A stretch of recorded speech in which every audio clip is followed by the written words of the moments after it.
think you have kids? I'm not having kids. What you mean you're not having kids? I'm not having kids. That's what you was born here to do. No, I'm not. Why would you not want to have kids? Why would I? I'm asking you. Why don't I want to have kids? I don't see any benefit. For giving somebody life? You have a kid and your life becomes about the kid. I want my life to be about me. Oh, you selfish. That's okay. That's what you were born here to do. There's this crazy recent rise of pushing trad wife beliefs onto women and claiming that they're not good women if they're not traditional, particularly in relation to having babies. And it has particularly risen with the rise of this new incoming administration. I mean, I've done countless videos on JD Vance and his hatred of women, especially women who choose to either be single or not have children. We're effectively run in this country via the Democrats, via our corporate oligarchs, by a bunch of childless cat ladies who are miserable at their own lives and the choices that they've made, and so they want to make the rest of the country miserable too. If you look at Kamala Harris, Pete Buttigieg, AOC, the entire future of the Democrats is controlled by people without children. And how does it make any sense that we've turned our country over to people who don't really have a direct stake in it? You go on Twitter and almost always the people who are most deranged and most psychotic are people who don't have kids at home. So many of the leaders of the left, and I hate to be so personal about this, but they're people without kids trying to brainwash the minds of our children. And Randy Weingarten, who's the head of the most powerful teachers union in the country, she doesn't have a single child. If she wants to brainwash and destroy the minds of children, she should have some of her own and leave ours the hell alone. And so you have people at Yale Law School, you have women who think that truly the liberationist path is to spend 90 hours a week working in a cubicle at McKinsey instead of starting a family and having children. To me, what it is sort of a value system to replace the fact that they're all fundamentally atheist or agnostic. They have no real value system. Their only value system is achieve in a very conventional way.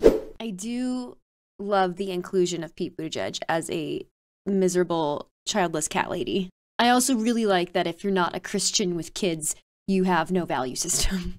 But the big piece of commentary surrounding right now women who choose to either, again, be single and especially not have children is that they are selfish because obviously you exist as a woman on this planet to provide babies for men. And if you're not doing that, that is selfish. Okay.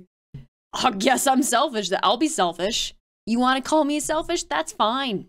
I would rather you call me selfish than me have to have a child that I don't want. And a big part of this reason that women are called selfish for this, and it's just part of it, there are multiple reasons, is that the birth rate is declining. We see fear-mongering about the birth rate everywhere. Advocates are sounding the alarm on America's baby bust as our country's birth rate hits a record low. Last year, about 3.5 million children were born in the U.S. That's the lowest number of births since 1979. Our next guest says the downward trend is, quote, this is from her op-ed in the Washington Examiner. It says, a reflection of a society increasingly soaked in an anti-family ideology that views children as burdens rather than blessings. A society that fails to value children is one that risks losing its sense of purpose, continuity, and responsibility. We have a housing crisis. We have a no one can afford to live right now crisis. We have an immigration crisis. We have an adoption crisis.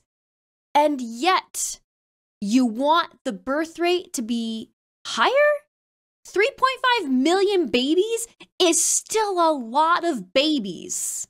Is there some us going extinct immediate concern that we're having that I'm just unaware of?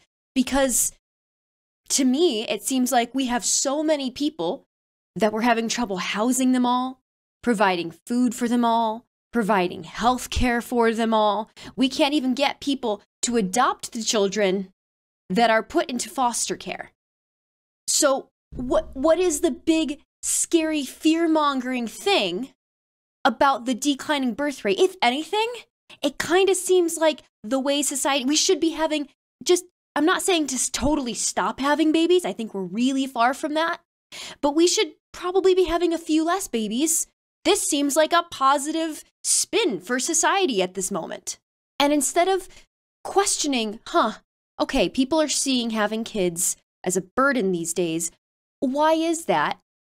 They're just blaming people for viewing it that way. Instead of thinking, oh, maybe it's unaffordable. Oh, maybe people are overworked and they have to work 2 jobs. You've got 2 parents and they both have to work 2 jobs in order to afford their house. There's no time and there's no money to have a kid. A lot of them talk about the fact that they basically wanted to prioritize their career. They wanted to make a lot of money and get really comfortable before they decided to settle down and raise their kids. And then a lot of them want to return to work after they have children. So maybe they're having fewer children. Daycare and childcare prices are pretty high. They're skyrocketing now. So if you want to go back to work or have to go back to work, that is basically eating up your entire paycheck. And so I think it's a combination of sort of economic and cultural changes between women being more likely to go to college than men, more likely to enter the workforce and have a high-paying career. Add into the fact that of all the developed nations on this earth, the United States by far has the highest mother mortality rate. And add into that the new abortion bans that are just increasing that number.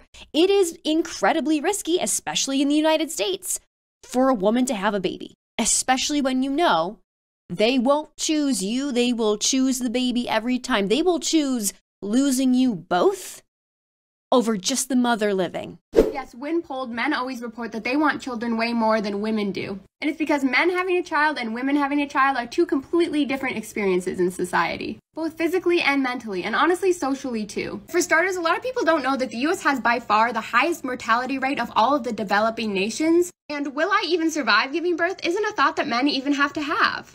It's not selfish to not want to just die, or possibly you and the baby die because you know for a fact they won't save you if there is a need to do so. It's not selfish to not want to have kids because you can't afford it, because you can't provide the lifestyle that you think a child should have. If anything, it's selfless, because there are people that I personally know who would have kids, who would get pregnant and have babies if the society that we lived in provided support and wasn't so unbelievably expensive to exist in. And it's not selfish to not want to have kids just because you don't want to have kids.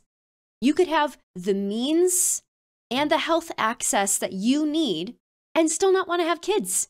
And that's not selfish, because women weren't put here on this earth to have kids. We weren't put here on this earth for any reason. No one was put on this earth for any reason. I hate to break it to you. It's all a happy accident. And you can do whatever you want with your time on earth. It is a society created by men that says that women have to give birth. There is absolutely no reason why you should have to do that. No reason.